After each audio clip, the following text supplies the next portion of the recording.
What's up, people? Welcome back to Office Hours with the Professor, the show that's proudly irrelevant. Now, you're probably thinking, wow, proudly irrelevant. What a cool new catchphrase, bro. Well, thank you.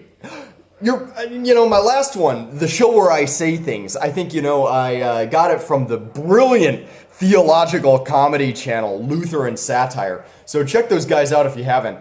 Especially, Frank the Hippie Pope. Good one. So the old catchphrase, it fit the show pretty well because that's exactly what this show is. It's a show where I say things. My friends, they kept encouraging me to start a YouTube channel because it would give me an outlet for stuff that I would otherwise just yammer on about at parties. So, and really, I still just yammer on about at parties, but now I get to talk about it more because I have a YouTube channel. Well, so the original concept, it was really just a show where I talked about whatever topic was my flavor of the month. Still, I like my new one, Proudly Irrelevant, because it really captures the show's essence. Nothing on my show is applicable to modern everyday life, and I hear people all the time saying, hey, there's no point to knowing this stuff. Well, guess what? I don't care.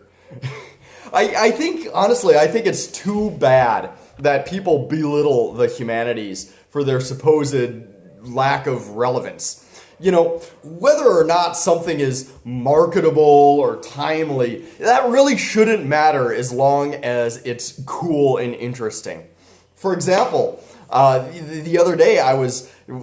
few weeks ago, I was talking to some German gap year kids, okay, maybe 19, 20, whatever, at a hostel in Vientiane in Laos. And they were talking to me about how in school, they had to study English and how studying languages was boring. So what did I do? I started talking about the ancient correspondences that exist between Germanic languages, and from there I moved on to Proto-Indo-European and the prehistoric cultural ideas that live on in the words we use every day. And then, all of a sudden, learning foreign languages seemed a lot more interesting. It wasn't so boring anymore to these guys.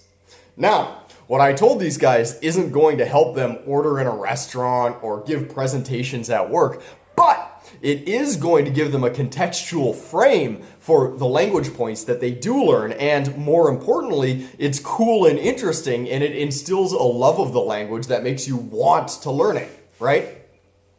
As another example, let's talk about classical knowledge. It's appalling to me that students aren't taught Latin and Greek in school anymore. It robs students of the intellectual heritage, I think, of Western civilization. And I use the verb rob deliberately. I really feel like the modern educational system, at least in the United States where I'm from, it steals a treasure of enormous value from students in not teaching them the classical languages of the West. An important component of this knowledge, I think, even goes to literature. I don't know if you ever read Homer in school. I didn't. But if you did, you probably didn't read him in Greek, unless you were very lucky and went to an awesome school, right? And if you were one of those lucky ones, a baton was passed to you that has been carried for 3,000 years over the yawning depths of history, right? So reading Homer in Greek or Virgil in Latin or the Eddas in Old Norse, or for that matter, even the Popol Vuh in classical Mayan, classical Quiche, shouldn't say classical Mayan, classical Quiche.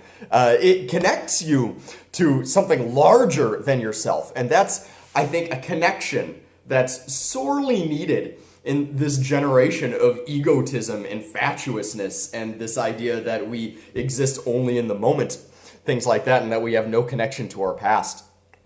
So that's why I think it's important to learn classical literature and classical languages and to connect yourself to this grand human narrative.